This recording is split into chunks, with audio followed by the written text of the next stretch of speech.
شادی کیونکہ ایک فطری عمل ہے، اس لیے اس سے کوئی نہیں بچ سکتا. اگر بچنا چاہتا بھی ہے تو اس سے نہیں بچ سکتا.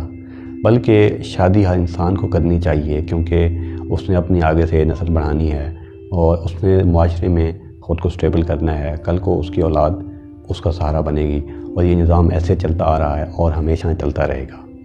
سوال پیدا ہوتا ہے کہ آپ شادی کس سے کریں، کیونکہ اکثر ہم جذبات کے لو میں آ کے کچھ ایسے فیصلے کر لیتے ہیں جن پر بعد میں ہمیں پچھتاوے ہوتے ہیں. بیسیکلی آج میں وہ چیز بتانے جا رہا ہوں، وہ ایک پوائنٹ جس کو عمومی طور پر جب ہم اپنا پارٹنر چوز کر رہے ہوتے ہیں تو ہم مائنڈ میں نہیں رکھتے، اور یہ غلطی اکثر ہر انسان سے ہو جاتی ہے.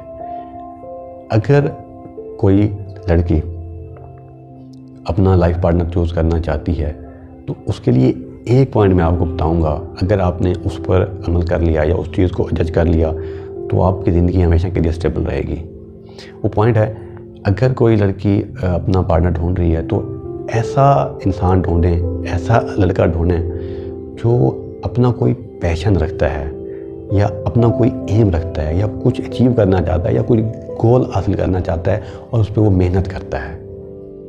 بھلے وہ اس ٹائم فائنینشلی طور پر سٹیبل نہ ہو، بھلے وہ اس ٹائم کچھ دکھانے کے قابل نہ ہو، لیکن وہ انسان ہمیشہ کچھ نہ کچھ اچیو کر لے گا.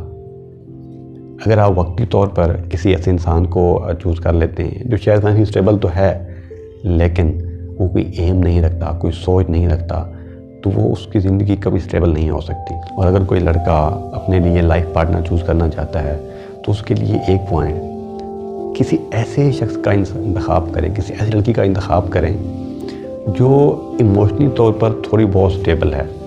عمومی طور پر فیمیل اپنے آپ کو جذبات کی لو میں اپنی زندگی گزارتی ہیں اور ہر فیصلے کو جذبات کی رو میں دیکھتی ہیں اور اس کی پیمائش کرتی ہیں.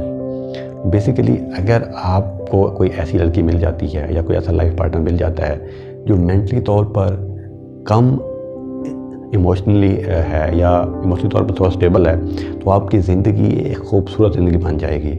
عمومی طور پر اس کا فیصلہ ایسے ہوتا ہے کہ اگر کوئی لڑکی ایسی ہے جو آپ کو بولتی ہے اگر تم مجھے نہ ملے تو میں اپنی نس کاٹ لوں گی، اگر تم نہ ملے تو میں خودکشی کر لوں گی، یا چھوٹی چھوٹی باتوں پر خود بھی پریشان ہوتی ہے اور آپ کو بھی پریشان کرتی ہے، تو یہ اس بات کی علامت ہے کہ وہ ایموشنلی طور پر سٹیبل نہیں ہے.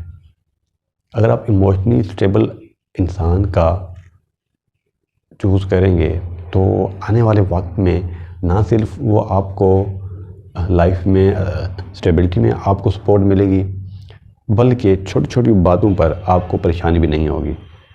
اپنا بہت سارا خیال رکھیے گا، اپنا لائف پارٹنر چوز کرتے ہوئے ان چند چیزوں پر دھیان دیجیے گا. اللہ حافظ.